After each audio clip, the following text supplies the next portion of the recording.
சிவாக்கு வந்துட்டு ஐலியோட அப்பா வந்துட்டு துணியெல்லாம் கொடுக்குறாரு எங்கள் வீட்டு பையன் சொல்லிவிட்டு, அப்போ ஐலி எங்கள் வீட்டு பொண்ணாச்சே, நானும் அவளுக்கு கொடுக்குறேன்னு சொல்லிவிட்டு, இது என்னோட சீடு, இதை போய் கட்டிட்டு வாங்கன்னு சொல்லிவிட்டு அவங்களும் கொடுக்குறாங்க. அப்புறம் 2 பேரும் வாங்கிட்டு இது பண்ணால் மேலேருந்து பூவெல்லாம் தூறாங்க. இதெல்லாம் பார்த்து அப்படியே சந்தோஷமாக அவங்க பாட்டி, அப்பா, அதுக்கப்புறம் இந்திராணின்ட்டு எல்லாருமே பார்த்துக்கிட்டாங்க. இதை பார்த்து செம காண்டவராங்க நம்மளோட ஐலியோட சித்தி ஒரு பக்கம். ஸ்ட்ரீட்டில் ரித்திகா கூட சந்தோஷமாக வந்துட்டு உட்காந்துட்ருக்கிறாரு இங்கே ஒரு பக்கமாக இவர். அப்புறமா வந்துட்டு கரெக்டாக இங்கே அவங்க ஆஃபீஸர் வந்துட்டு கால் பண்ணுறாங்க சிவாக்கும் ஐலிக்கும். கால் பண்ணி இந்த மாதிரி ப்ரூஸ்லியோட ஃபோனு கொடுத்து அனுப்பிச்சிருக்கேன், அதை வச்சு வந்துட்டு ப்ரூஸ்லியோட ஆள் அங்கே தான் இருக்கிறதா வந்துட்டு மண்டபத்தில் இருக்கான், அவன் ஃபோன்லேருந்து பண்ணால் வந்துட்டு கண்டிப்பாக நீங்கள் கண்டுபிடிச்சலாம், அதனால் இதை வச்சு கண்டுபிடிங்கன்ற மாதிரி கொடுக்குறாங்க. அந்த ஃபோனை எடுத்து வச்சுக்கிட்டு ஐலி கால் பண்ணுறாங்க. பார்த்தா கரெக்டாக எல்லாரையும் செக் பண்ணிகிட்டே வராங்க மண்டபத்தில் இருக்கிறவங்களெல்லாம். கரெக்டாக வந்துட்டு பாவை வந்து ஃபோன் வச்சு கேம் விளையாடிட்டுருக்காங்க. ஃபோன் வர அவங்க கட் பண்ணிகிட்டு இருக்கிறத ஐலி நோட் பண்ணிடுறாங்க. என்னடா இதுன்ற மாதிரி டவுட் பண்ணுறாங்க. சிவாங்க பாருங்கன்னு சொல்லிட்டு சொல்கிறாங்க. அதுக்கப்புறம் கரெக்டாக திரும்ப கால் பண்ணிகிட்டே இருக்காங்க. பாவை ஒரு 4-5 வாட்டி கட் பண்ணிகிட்டே இருக்காங்க. திரும்ப எடுக்கிற வரைக்கும் கால் பண்ணிகிட்டே இருக்குன்ற மாதிரி பண்ணிகிட்டே இருக்கிறாங்க. கரெக்டாக பாவை அந்த ஃபோனை எடுத்துகிட்டு போயிட்டு அவங்க அப்பா கிட்ட கொடுக்குறாங்க. ஒருவேளை அவங்க அப்பா தான், அதாவது அவங்க சித்தப்பா கிட்ட கொடுக்குறாங்க. அவர் தான் ஒரு வேளை அந்த மிஸ்டர் எக்ஸோன்னு நினைக்கிறாங்க.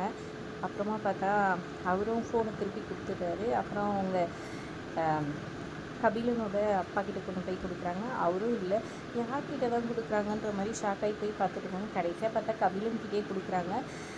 கபிலன் அதை வாங்கிட்டு ப்ரூஸ்லி எங்கடா இருக்கான்னு சொல்லிட்டு ப்ரூஸ்லி ஃபோனை பார்த்த உடனே வந்துட்டு ப்ரூஸ்லி நினச்சிட்டு பேசுகிறாரு. உன்னால் அந்த வர்மா என்ன திட்டிகிட்டு இருக்காருடா, எங்கடா இருக்க, ஒழுங்காக வர்மா கிட்ட போகுன்ற மாதிரி சொல்கிறாங்க. அதை கேட்டவுடனே ஐலி அப்படியே ஆடி போயிடுறாங்க.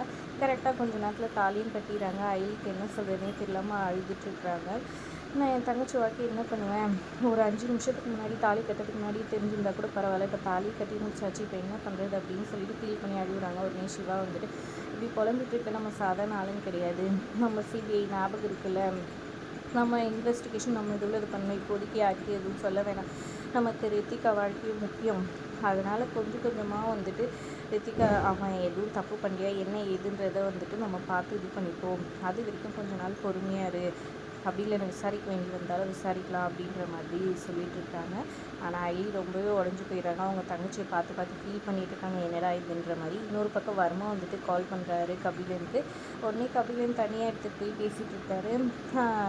எங்கடா போனால் ப்ரூஸ்லின்னு தெரிலன்ற மாதிரி இவர் சொல்லி பேசி சமாளித்து வைக்கிறாரு. அப்போ யார்டா ஃபோனில் இந்திராணி வந்து கேட்க, என்ன அந்த ப்ரூஸ்லியா அப்படின்னு சொல்லி கேட்க, ப்ரூஸ்லியா உங்களுக்கு எப்படி தெரியும், ஆமாம் அவனா இப்போ பாரு பண்ணிகிட்ருக்கான், அது மட்டும் இல்லாமல் அந்த ப்ரூஸ்லின்ற பேர் இருக்கிறவன் அது யாருன்னு தெரியல, உன் ஃப்ரெண்டே என்னன்ட்டு அந்த மாதிரி ஆளுங்க கூட எல்லாம் சகவாசம் வச்சுக்காரு, அவன் ஏதோ வந்துட்டு ஸ்மக்லர் போல் இருக்குது, போலீஸ் ரொம்பவே இது பண்ணிகிட்ருக்காங்க, அந்த மாதிரி ஆள் கூடயெல்லாம் உனக்கு கான்டாக்ட் இருக்குதுன்னு தெரிஞ்சிச்சு, நானே போலீஸ்கிட்ட எடுத்துகிட்டு போய் உன்னை ஒப்படைப்பேன் புரியுதான்ற மாதிரி சொன்னாங்க.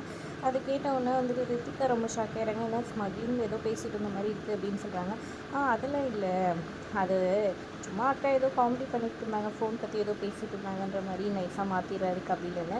உங்கள் அக்கா ரொம்ப தான் இதுவாக பேசுகிறாங்கன்னு சொல்லிட்டு எனக்கு இதெல்லாம் பிடிக்கல அப்படின்னு கடுப்பாயிட்டு போகிறாங்க ரித்திகா ஒரு பக்கம். இங்கே ஐலிக்கு என்ன பண்ணுறது ஏது பண்ணுறது ஒன்றுமே புரியாமல் ரொம்பவே குழம்பி போயிருக்கிறாங்க. எப்படிடா நம்ம வந்துட்டு ரித்திகாவோட வாழ்க்கையை காப்பாற்ற போகிறோம், என்ன பண்ணுறதுன்னு தெரியாமல் முடிச்சுட்ருக்காங்க. அதோட எபிசோட் முடியுது. தேங்க்ஸ் ஃபார் வாட்சிங்.